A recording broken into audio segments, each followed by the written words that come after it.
আসসালামু আলাইকুম রহমতুল্লাহ। একটা জিনিস মিলে যাচ্ছে, দেখেন, আল্লামা সাঈদী যে কথাগুলা 20 থেকে 30 বছর আগে যে কথাগুলা বলে গেছে, সেইগুলা কিন্তু মোটামুটি অক্ষর অক্ষরে মিলে যাচ্ছে আস্তে আস্তে।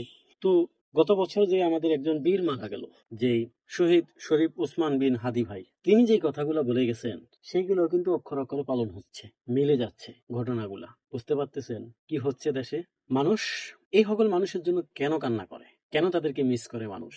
যাদের কথা অক্ষরে অক্ষরে পালন হয় তাদেরকে মানুষ কেন ভালোবাসে? দেখতে পারছেন, বুঝতে পারছেন কেন ভালোবাসে? দুইটি ব্যক্তির কথা কেন জানি মিলে যাচ্ছে, দেশের পরিস্থিতি অন্যদিকে ঘুরে যাচ্ছে। কোন দিন জানি সেই কথাগুলো অক্ষরে অক্ষরে মিলে যায়। বলেছিলাম 3 বছর, এখন দেখি তাও টিকতে পারবে না।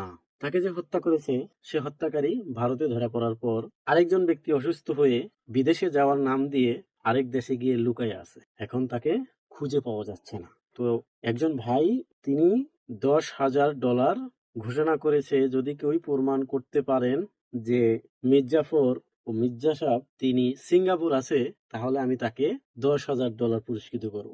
আর যদি প্রমাণ করতে না পারে তাহলে কি হবে?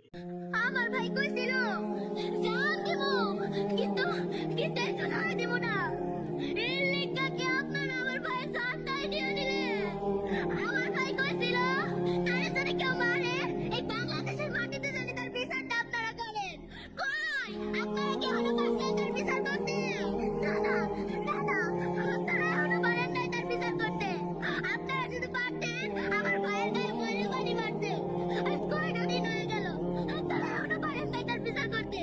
আপনারা যদি পারেন আফুদুল গোলাবান করে স্বামী মারতেন। আপনারা এখনো পারলেন না তার বিচার করতে। আল্লাহ, তুমি হাদি ভাইরে জ্ঞান দিলা। তুমি যদি আমারে নিতে পারতা, তুমি হাদি ভাইরে বাঁচায় রাখতা। আল্লাহ, তুমি আমারে নিয়ে যাইতা, আমি চইলা যাইতাম।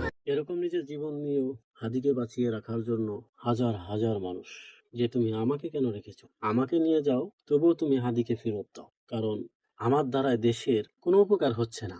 হাদির দ্বারায় দেশের উপকার, দেশের মানুষের উপকার, ইসলামের উপকার। এই জন্য তাকে বাঁচিয়ে রাখার জন্য নিজের জীবনটাকেও বিলিয়ে দিতে চেয়েছে দেশের জনগণ। তো তাকে ভালোবাসবে না, বাসবে কি আপনার মতো চামচাকে, দালালকে? কখনোই না। আর বোন, হাদি হত্যার বিচার কারা করবে? বুঝতে পারতেছো?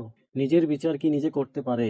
কখনোই পারে না। আর নিজের বিচার নিজে করার কখনোই চেষ্টা করবে না।